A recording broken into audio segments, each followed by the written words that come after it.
그리스도께서 단번에 한 번 죽으심으로 영원한 속죄를 이루셨기 때문에 두 번 다시 재사함을 위한 제사는 필요가 없어요. 그런데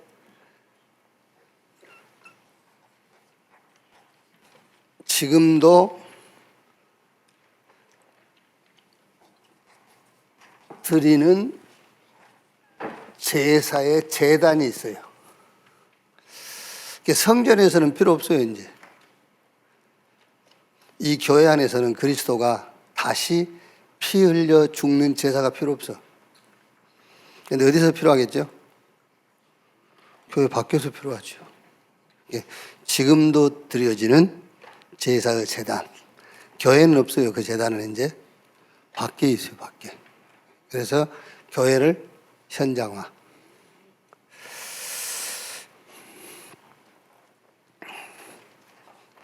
(979번째) 제목을 징계라고 했습니다.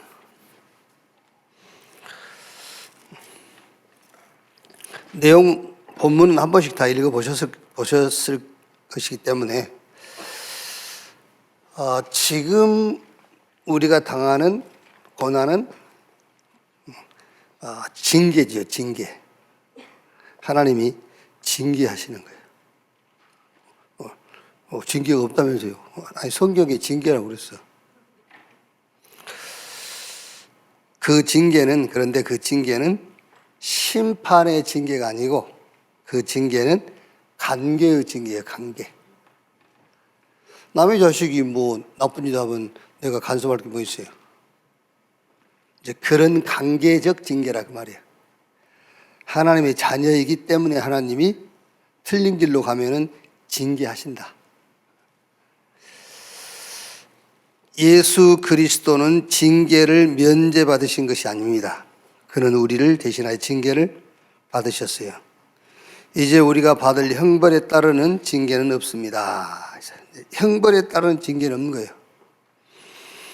오늘 우리에게 임하는 징계형 고난은 정죄함에 따르는 심판이 아니다. 거룩하심에 참여하게 하는 훈련인 것이다. 그런데 이제 문제는 그 거룩하심에 참여케 하는 훈련인데 그 거룩하게 하심이 뭐냐는 거예요. 그 거룩하게 하심이 전도와 선교 그 말이에요. 이 전도와 선교 외에 다른 것을 놓고는 하나님은 징계할 일이 없어요. 딱 이것만 놓고 하는 거예요. 그러니까 이스라엘이 뭐 다른 잘못이 있어서 하나님이 노예로 속국으로 어려움으로 밀어낸 게 아니에요. 전도와 선교를 놓쳤기 때문에 그런 겁니다. 딱 이것만. 그럼 어떻게 해야 되겠죠? 요거 가지고 다 해석하면 돼요. 아유, 하나님 내가 뭘 잘못해서 뭘 잘못해. 전도와 선교. 그거 외에 다른 건 아무것도 없어요. 아셨죠? 그것만. 요거 가지고만 해석하라 그 말이에요. 980.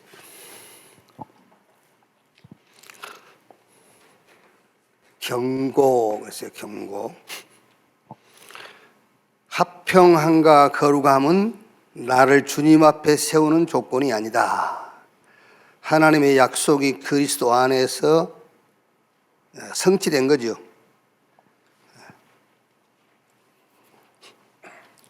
이제 성경 구절은 여러분 좀 찾아보시면 되겠고요. 우리는 합평과 거룩함을 위해서 사는 것이 아니다. 그리스도 안에서 하나님과 합평하고 거룩하게 된 자로 사는 것이다. 다르지요, 여러분? 우리가 합평을 위해서 거룩을 위해서 사는 자가 아니에요. 우리가 아무리 내 삶을 바르게 살아도 거룩하게 될 수가 없잖아요. 이미 그리스도 안에서 하나님과 합평을 이룬 그리고 거룩한 자로 사는 거예요, 우리가. 그러는 것이지 우리가 뭔가 합평을 구하고 거룩을 구하는 삶이 아니란 말이에요. 상처와 원망과 냉소와 불신의 쓴뿌리는 원인이 아닌 결과. 무슨 결과죠? 하나님의 은혜에 이르지 못한 내적 정상이다 그 말이에요. 하나님의 은혜를 몰라서 그런 거예요. 은혜. 여기에 이루지 못한 내 신앙의 내적 정상. 막 한 단어로 쓴뿌리. 에서의 행동은 다른 사람에게 피해를 주거나 위협을 가한 것이 아니다. 그렇죠? 뭐 에서의 행동이 다른 사람에게 뭐 어려움을 줬습니까? 그런데 자신의 입장이 하나님의 약속보다 앞선 거지요. 자신의 입장, 배고픔, 그거죠. 그러니까 배고픔의 문제를 영원한 것보다 더 크게 본 거예요, 에서가요. 그래서 우리가 여러분 뭐 성공, 지향, 관계 우선, 쾌락적 생활, 그거를 지적한다 그 말이 아니에요. 성공해야지. 그렇죠. 실패해야 되겠습니까? 성공해야지. 관계를 잘 맺어야지. 그걸 얘기한 게 아니란 말이에요. 하나님의 약속보다 그게 더 앞서가는 것을 얘기하는 거예요. 하나님의 약속보다 그게 더 앞서가. 981번째. 자, 배경. 전도로 인생이 재발견된 사람의 배경은 하나님의 나라다. 그렇죠. 그래서 아무리 여러분 예수님께서 40일 동안 하나님의 나라에 관하여 말씀했거든요. 그리고 지금 계속 하나님 나라 얘기해도 이 전도와 선교를 이해 못한 사람은 이게 답이 될 수가 없어요. 그래서 전도로 인생이 재발견된 사람의 배경은 하나님의 나라. 히브리서 12장 28절에 그러므로 우리가 흔들리지 않는 나라를 받았으니 그랬어요. 흔들리지 않는 나라. 그게 하나님의 나라를 상속받은 거잖아요. 왜? 이거 가지고 뭐 하라고? 이거 가지고 전도 선교하라고. 마태복음 6장 10절에 예수님께서 나라가 임하시오매라고 기도해라. 아주 늘 우리가 본 말씀입니다만 중요한 성경 구절이잖아요. 마태복음 12장 28절 29절. 예수님께서 내가 성령 힘입어 귀신 쫓아내는 것이면 너희 가운데 하나님의 나라가 임하였느니라. 결국 전도와 선교가 뭐지요? 개인과 시대와 현장에 사단, 마귀, 귀신 쫓아내는 거잖아요. 그러니까 하나님의 나라 아니면 절대 전도 선교 할 수도 없고 전도 선교를 오해한 거죠. 이것은 이제.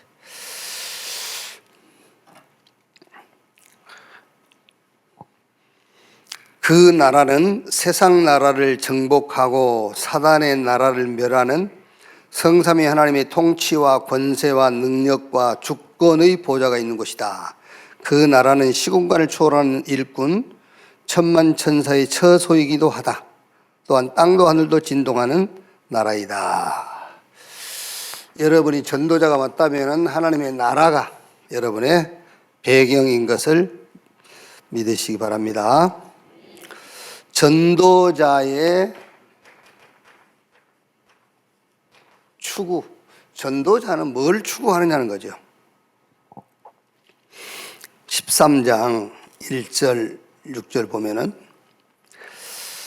특히 4절, 5절에요. 모든 사람은 결혼을 귀히 여기고 침소를 더럽히지 않게 하라. 음행하는 자들과 간음하는 자들은 하나님이 심판하시리라. 돈을 사랑하지 말고 있는 바를 족한 줄로 알라. 그가 친히 말씀하시기를 내가 결코 너희를 버리지 아니하고 너희를 떠나지 아니하리라 하셨느니라. 그러니까 전도자가 추구하는 것은 방탕과 허비 혹은 금욕주의, 뭐 무소유 이거를 추구하는 게 아니에요.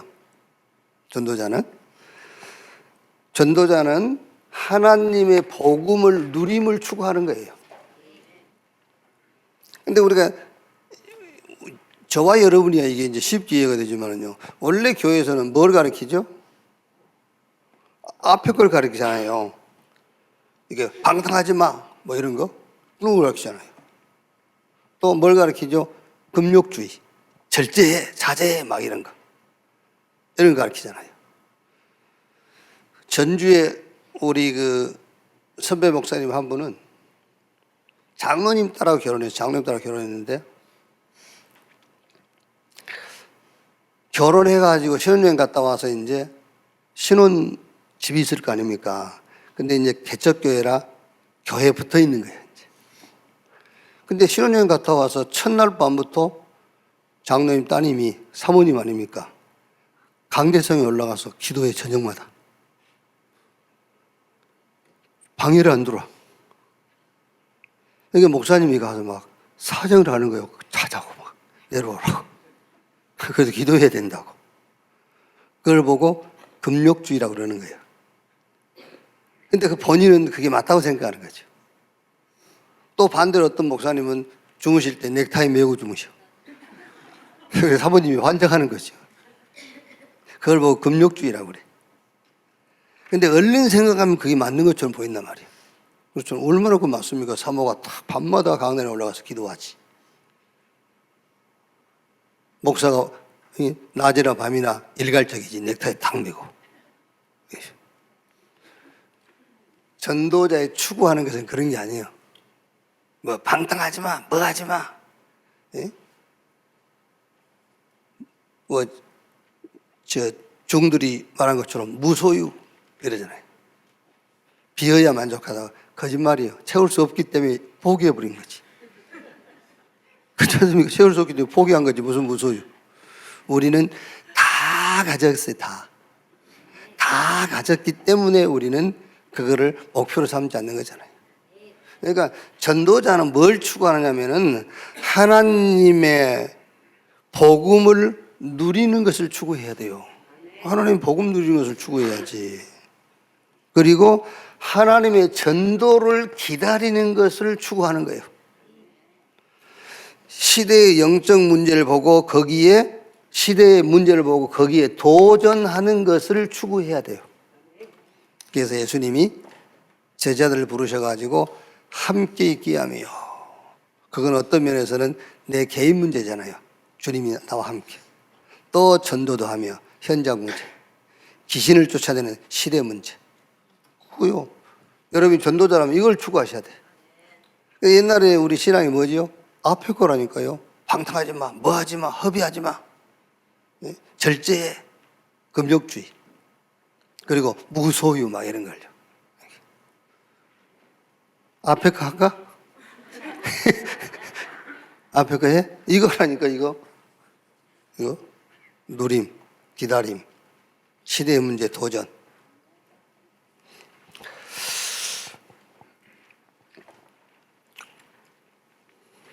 그래서 바울이 사도행전 17장 16절 18절을 보면은 아덴에서 우상이 가득한 것을 보고 격분하여 그랬거든요. 바울이. 우리가 복음을 가진 빛을 가진 자로서 현장 가서 그 사단이 기획해 놓은 거 있지 않습니까? 그걸 볼 때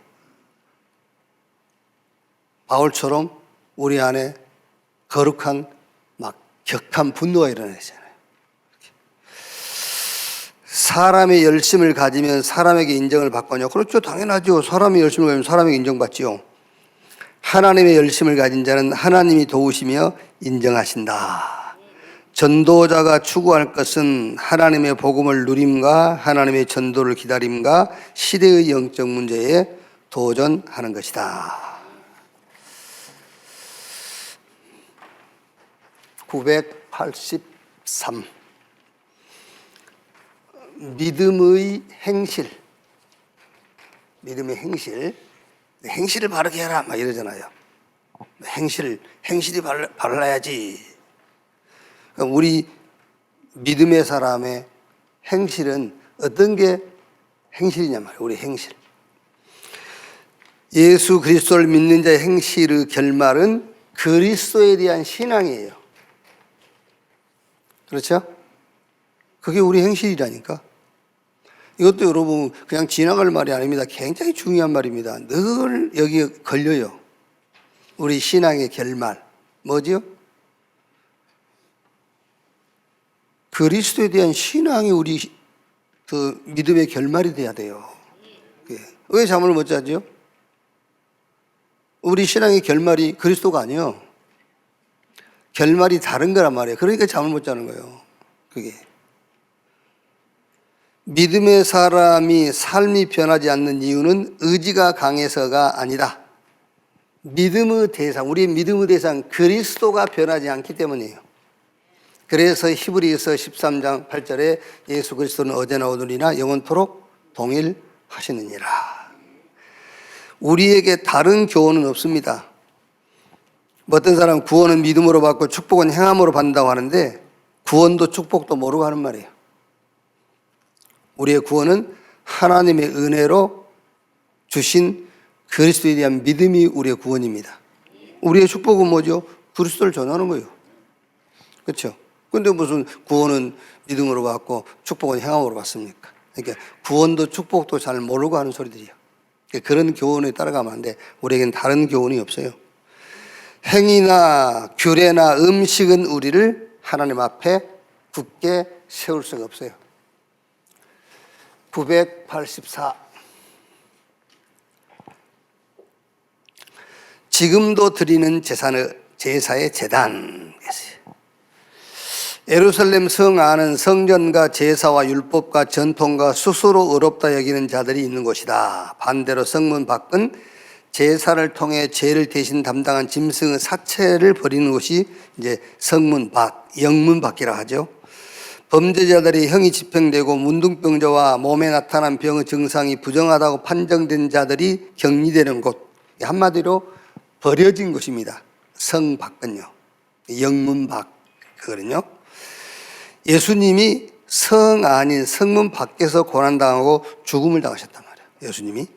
그거는 이는 예수님이 성문 밖의 모든 죽음과 형벌과 부정을 담당하셨다라는 메시지이기도 하죠.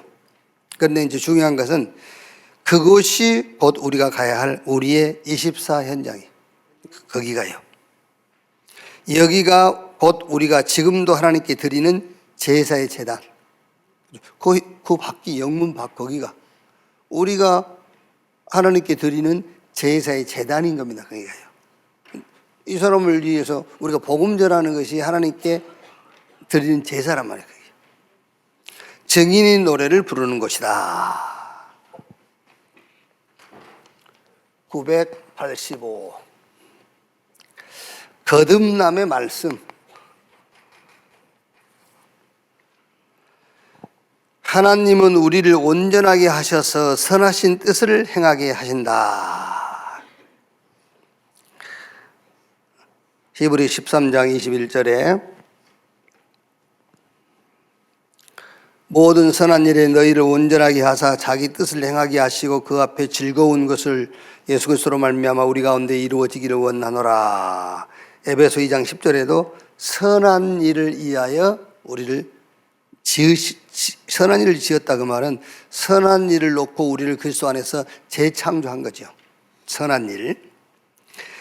하나님의 선하신 일에 우리를 사용하시는 온전케 한 방법이 뭐냐 말이에요. 하나님이 우리를 선한 일에 쓰시는 방법이 있어요. 그게 뭐죠? 그게 바로 메시지의 거듭남이에요. 종교적 메시지에서 복음 메시지로 거듭난 것을 하나님이 우리를 쓰시는 그걸 가지고. 메시지가 거듭나야 돼요. 우리가 거듭난 증거가 뭐겠죠? 거듭남의 증거 중에 증거가 뭐예요? 메시지가 바뀌는 거예요. 종교에서 복음으로 거듭났단 말은 메시지가 바뀌어 있어야 된다니까요. 이게 하나님은 우리를 하나님의 일에 쓰시는데 우리를 어떻게 쓰시느냐면은 말씀의 거듭남 그걸 갖고 쓰는 거예요. 그게 쓰임 받는 거지. 그래서 예수가 그리스도라는 메시지가 하나님의 선한 일의 방법이에요. 예수가 그리스도야. 그게 하나님의 선한 일의 방법 중의 방법이란 말이에요. 그래서 제가 지금 고린도전서, 고린도후서 넘어와서 복음 메시지를 쭉 성경 구절을 몇 개 이제 넣어놓은 겁니다. 이게요. 여러분들은 이걸 딱 찾아가지고 기도할 땐 늘 이 말씀만 묵상해도 돼요. 이렇게 복음의 메시지로 거듭나게 하셔서 하나님의 선한 일에 사용하신다. 그렇죠. 하나님이 선한 일을 놓고 우리를 그리스도 안에서 부르셨는데 그 선한 일의 방법이 뭐냐? 메시지의 거듭남이다. 종교적 메시지가 아니라 복음 메시지. 그것만 있으면 여러분 하나님이 영원토록 쓰시는 거예요. 어디서든지 쓰시는 겁니다. 메시지의 거듭남. 내일부터 우리가 월요일부터 금요일까지 이제 좀 특별 새벽 예배를 하는데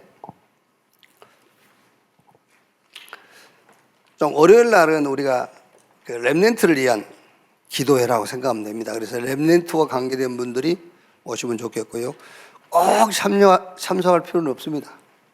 저도 제 개인 신앙생활 하려고 하는 거니까 여러분들도 마찬가지. 내가 여러분들을 뭐 가리키고 뭐 하려고 한 게 아니라 내 개인 신앙을 놓고 나도 하는 거예요.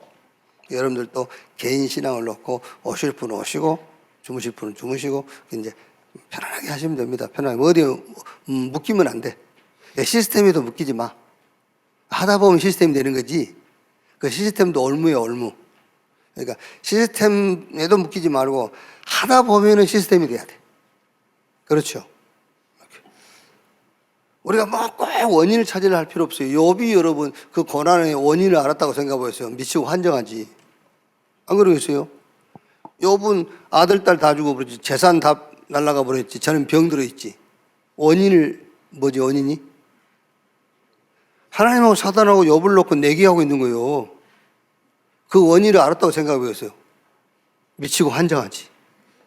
원인 모르는 게 나아요. 뭘 원인을 이렇게 하려고 그래요? 알 필요 없어. 하나님이 절대 주권 믿고, 예? 아침에 기도하고, 낮에 응답 찾고, 저녁에 작품 만들고, 그러면 되는 거지.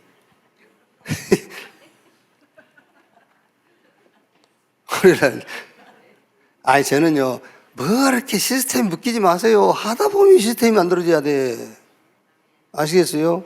하다 보면 그게 루틴이 되는 것이고, 그게 내 이제 운명이 되는 거지. 그러니까 오고 싶으면 오고 알아서 하세요.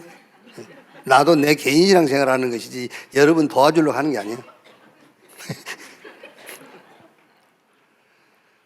화요일 날은 이제 우리가 산업인들이 좀이요. 산업인 중직자. 이제 우리가 경제 회복해야 되니까 메시지가 있어야 되잖아요. 자, 산업인. 그 다음에 수요일 날은 우리가 또 치유 시대니까 치유. 목요일 날은 우리가 이제 237 치유 서밋 전도와 선교를 놓고요.